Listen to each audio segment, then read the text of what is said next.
La aprehensión de Andrés Granier es el segundo, dicen algunos, gran golpe de esta administración. El día de ayer se publicó en el Universal una columna de Miguel Carbonell y se llama Las lecciones del caso Granier. Me llamó mucho la atención y le agradezco al doctor Miguel Carbonell, investigador del Instituto de Investigaciones Jurídicas de la UNAM, que la comparta con nosotros, que la comente aquí en la red esta mañana. ¿Qué tal, Miguel? Muy buenos días.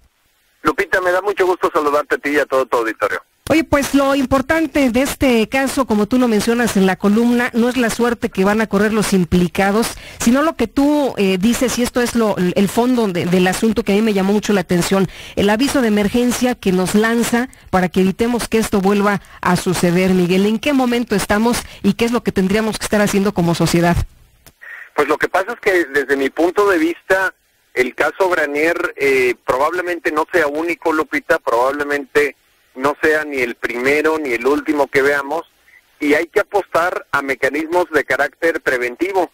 Es probable que al químico Granier se le terminen fincando cargos, se le abran los procesos, ya está ingresado en un reclusorio, se va a seguir todo el procedimiento legal, pero la gran pregunta, creo yo, y un poco esa era la reflexión del artículo, es ¿cómo nos anticipamos a estos fenómenos? ¿Cómo generamos mecanismos preventivos para que el presupuesto público deje de ser una fuente de enriquecimiento personal para ciertos funcionarios, para una camarilla incluso que se pueda apoderar de una entidad federativa y exprima los recursos que recibe por vía tributaria o los recursos que vienen de la federación en beneficio propio de quienes ocupan el poder y de sus familiares?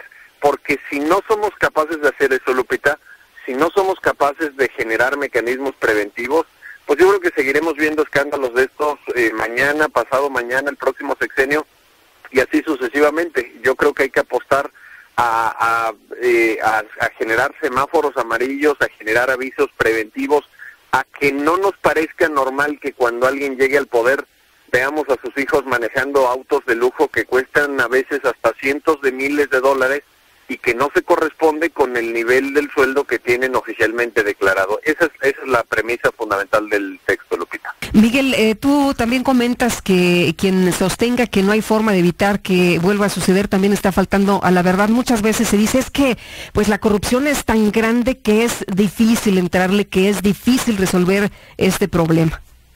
Es que la evidencia que nosotros hemos podido recabar en la UNAM, Lupita, en las investigaciones que hemos hecho de derecho comparado, de política comparada, nos hemos dado cuenta que cuando hay voluntad política y cuando se ponen a trabajar los mecanismos jurídicos preventivos, sí se logra abatir la corrupción. Es decir, no se trata de un mal endémico, no se trata de una condena a perpetuidad, o no se trata de algo que esté inscrito en nuestro genoma o en nuestro ADN que digan, pues todos los de México son corruptos. No, no es cierto. Hay que hacer funcionar la ley, hay que tener voluntad para ir a fondo, hay que generar mecanismos preventivos, y si en otros países ha funcionado, en otros países cercanos, mira, en América Latina, en Colombia procesaron al 30% de los legisladores por un escándalo vinculado con el paramilitarismo que se llamó.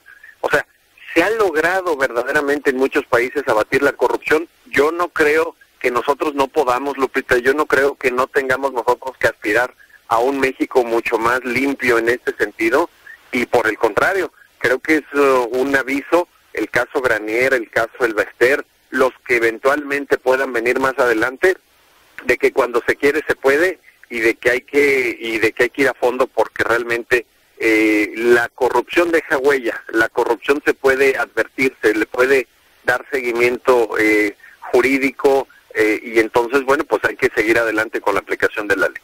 ¿Qué pasa con la sociedad? Porque muchos cuando les conviene pues hacen de la vista gorda, ¿no? Porque muchos dicen, bueno, pues ahí vamos todos y nos toca de a poquitos, y bueno, pues qué importa si así ha funcionado nuestro gobierno y nuestra sociedad desde hace muchos años, Miguel. Pues fíjate que es una muy buena pregunta, Lupita, porque aparentemente quizá eso fue lo que pasó en Tabasco. Aparentemente la red que exprimía los recursos de Tabasco, hasta donde se ha alcanzado a saber, hasta donde se puede vislumbrar, porque habrá que ventilarlo, pues ahora sí que ante los jueces, esta red era tan amplia que todo mundo se hizo de la vista gorda, que todo mundo quiso sacar su tajada, porque no parece que fueran movimientos financieros limitados a la oficina del gobernador. Parece que los malos manejos se extendían hacia abajo en las dependencias gubernamentales, en las secretarías, en las direcciones generales, en las direcciones de área, y entonces participó un número tan grande de personas que se fueron tapando unos a otros hasta que el nuevo gobierno, encabezado por Arturo Núñez, pues empezó a destapar todo esto. La PGR también hizo su trabajo, Lupita, y ahí está el fincamiento de responsabilidades en el orden de lo fiscal, en el orden de lo financiero, pero ciertamente necesitamos una sociedad civil mucho más activa, una sociedad civil mucho más involucrada en procesos tan sencillos como esto, Lupita, las licitaciones para contratos de servicios y obra pública. Ahí hay una forma evidente de corrupción que ya hemos identificado por la opacidad de estos procesos de licitación, porque son empresas fantasmas, Lupita, porque se están asignando contratos multimillonarios a empresas que tienen 2 o 3 meses de haber sido creadas, en donde cualquiera se puede dar cuenta de que fueron creadas precisamente para ganar esos procesos licitatorios. Y ahí la sociedad tiene que estar pendiente, la sociedad tiene que acompañar, la sociedad tiene que prevenir, por ejemplo, endeudamientos fuera de toda razonabilidad, como el de Coahuila, Lupita, como el de Chiapas, como el caso de Michoacán, en donde ya que el gobernador sale, pues nos enteramos que dejó ahí una deuda que se va a tardar generaciones en pagar.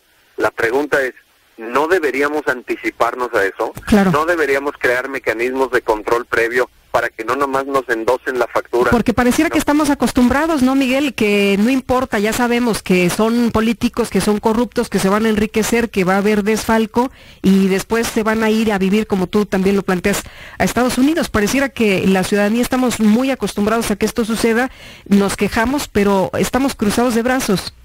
Yo creo que es momento de ir más allá de la queja, Lupita, porque una sociedad de puros quejosos que hablan de esto cuando se están tomando el café o que hablan de esto sin ir más allá, no es suficiente. Yo creo que México se merece un futuro más libre de corrupción, una sociedad civil mucho más participativa y atenta, y sobre todo no resignarnos, Lupita. No hay por qué resignarnos a este tipo de desfalcos, a este tipo de abusos. Por el contrario, yo creo que lo que estamos viendo es un llamado de atención muy profundo para que actuemos, insisto, sobre todo preventivamente, que es la gran apuesta que tenemos pendiente. Muy bien, pues doctor, muchas gracias por conversar con nosotros como siempre. Al contrario, un gusto. Hasta luego. Muy buenos días y bueno.